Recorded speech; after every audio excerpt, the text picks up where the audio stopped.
I've written a piece of music to explore the ideas about structure and form that Messiaen talks about in his book Techniques of My Musical Language.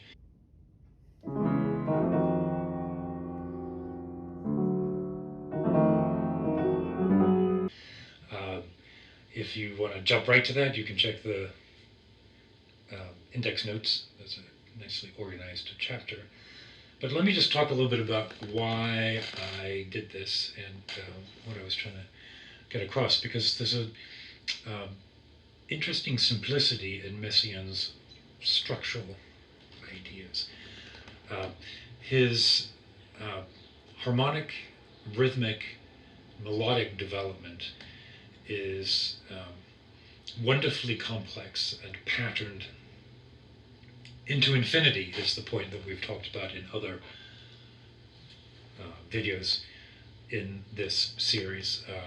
Messiaen will trigger a process of rhythmic augmentation or diminution, the overlapping of harmonic and rhythmic patterns that, if left to unfold, would last for eternity. And we get this sense of eternal music when we consider things like his modes of his modes of limited transposition, which we'll get to in a few weeks if I ever get off from the chapter that we've been on for the last couple of months. There's just so much in this formal section that I want to keep coming back to it. And I don't feel like I did it justice when we first started talking about binary and ternary forms. I think I even skipped over some of it because I was disappointed. I felt like Messiaen used the word sonata to describe the formal structure of the seventh movement of the Quartet for the End of Time. That's a video from a few weeks ago. I thought that's not a sonata. A sonata implies narrative, right? Development, or exposition, and then development, and recapitulation. That isn't what Messiaen means by sonata. What he's really meaning, I think, is almost an umbrella term for much more generic 2- and 3-part forms, binary and ternary forms. A, B, A, B, A, maybe C. But there's an austerity in the formal deliberations of his music. He isn't coming up with adventurous new structures based on through composition. He's not taking a kernel of an idea and allowing the evolution of that idea to suggest form and structure. He certainly isn't interested in any of the ideas that come in terms of aleatoric composition. I mean, remember where he's writing. He's writing this book in the 40s. It's not that much before John Cage starts to use the I Ching. Stockhausen starts to work with random processes. You know, it's within 10, 15 years of that development. Boulez with his notations in the piano sonatas. Messiaen is formally much more like a Renaissance or a baroque composer. And in fact, the music that I have written is as much a study of Couperin as it is a study of Messiaen. So, Couperin, Francois Couperin, his keyboard collection, Les Ordres, a sort of systematic approach to clavecin playing, maybe more like Bartók's Mikrokosmos 200 years later than it is like Bach's Klavierübung. It's a collection of pieces, but it is a progressive ordering of pieces. And in particular, the Barricades Mysterieuse, the mysterious barricades. It's a piece that is almost fetishized by Baroque enthusiasts, and rightly so. It is an extraordinary piece written in rondo form, which means that there's a section that's repeated 4 times, and then 3 couplets that occur in between each of those statements of the rondo. The rondo is unchanged when it reappears. So you have rondo, couplet 1, rondo, couplet 2, rondo, couplet 3, and then the final rondo. No development, no change in the rondo.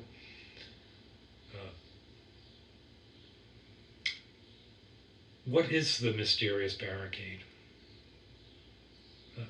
Interesting. A barricade, I think of the Paris communes and the revolution, and that is the meaning of the word. It's a blockade of some kind, a structure, a fighting structure,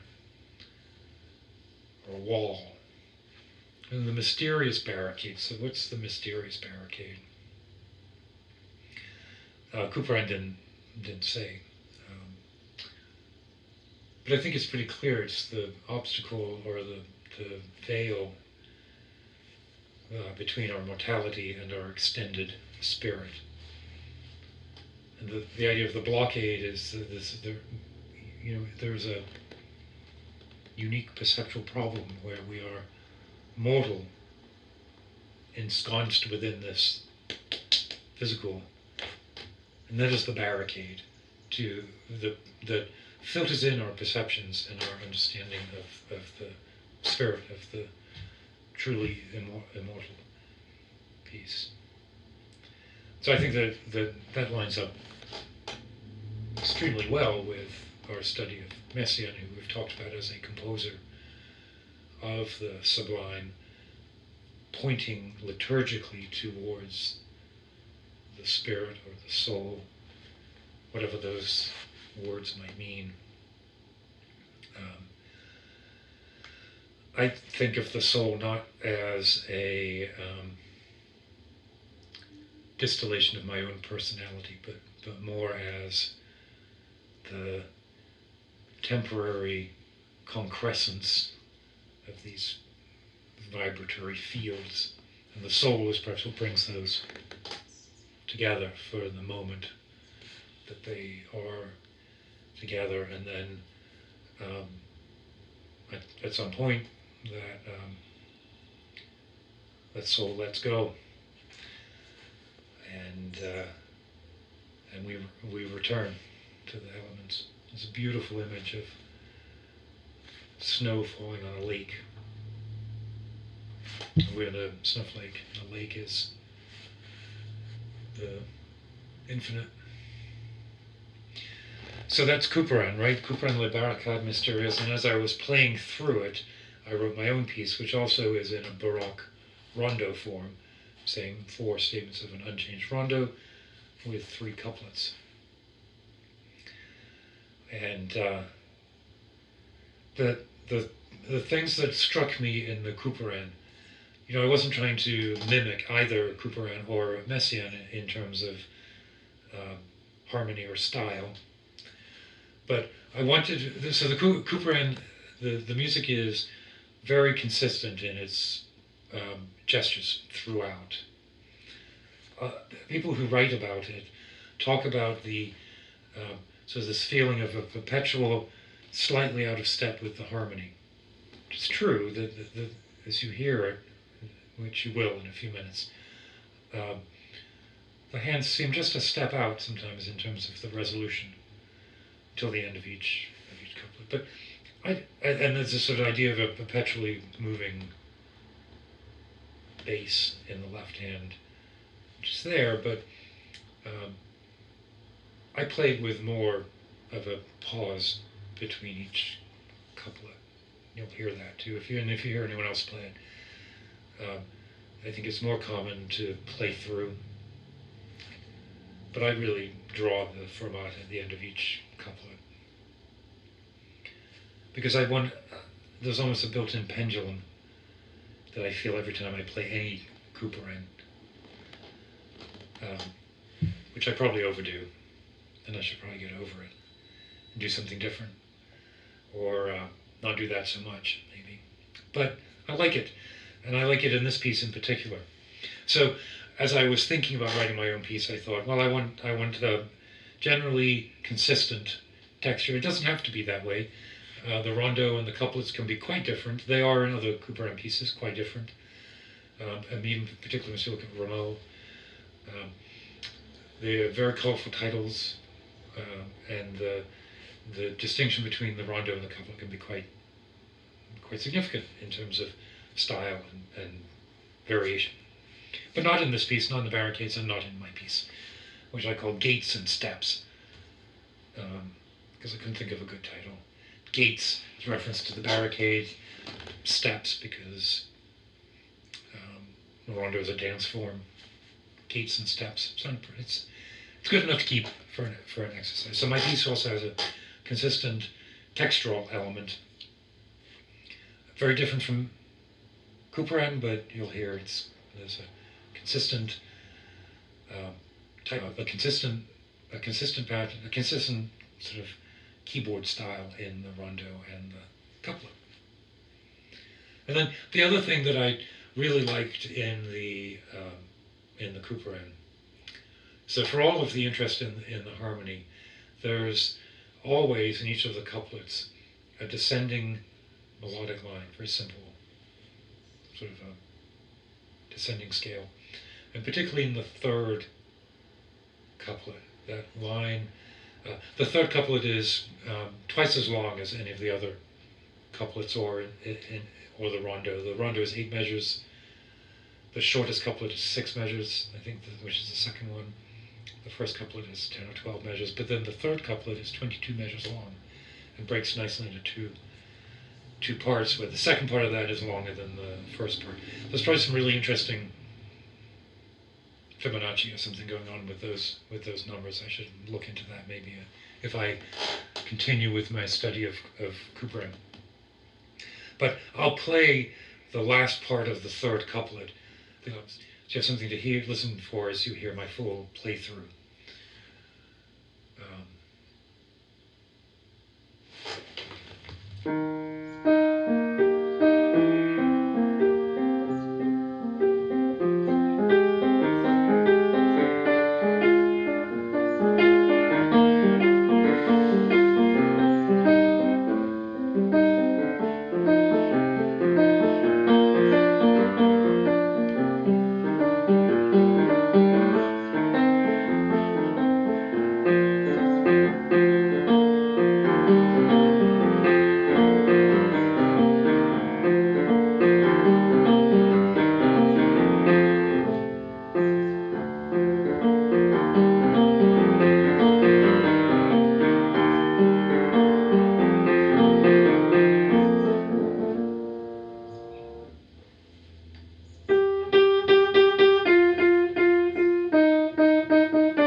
So obviously I exaggerated some of that, but as you hear the full piece in each of the couplets, listen to the line in the right hand. I do try to bring it out, not as much as I did there, but I do try to exaggerate it, particularly in that third couplet. It's just heartbreaking, and I really use the finger. I sort of back off a little bit on the weight and just start to let it come in a little bit with just the finger.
So my piece I mentioned is texturally very consistent. There's a sort of a flip gesture that I use everywhere. And I also do have a very straightforward melodic line throughout the rondo that then gets reused in different forms in each of the couplets.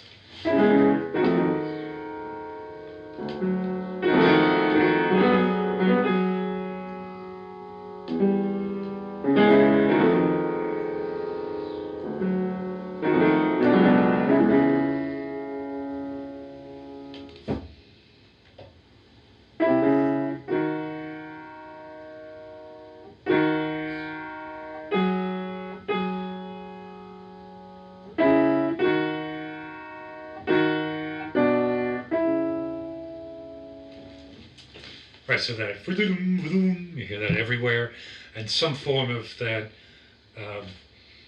What would you call an augmented tenth interval, and thereabouts in the parallel motion in the left and right hands, at some form of an augmented tenth interval throughout the piece.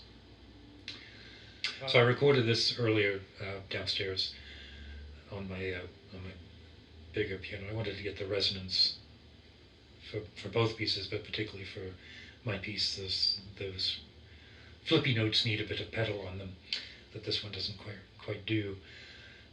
So we'll move back there. But thank you for listening. This is actually the second time I've recorded these comments. Quite different the second time through than the first time. Better, I hope. But the first time, the camera cut off the top of my head, and I was just about to let it go because, really, who's watching these anyway? But it just seemed not quite right to just have my head cut off.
So I hope you enjoyed the music. If you do, please subscribe and send me a note. I do like getting emails and comments from those of you who are interested in the in Messiaen or in the sort of meditative review of music that some of the other videos have. Let me know. I'm happy to answer questions or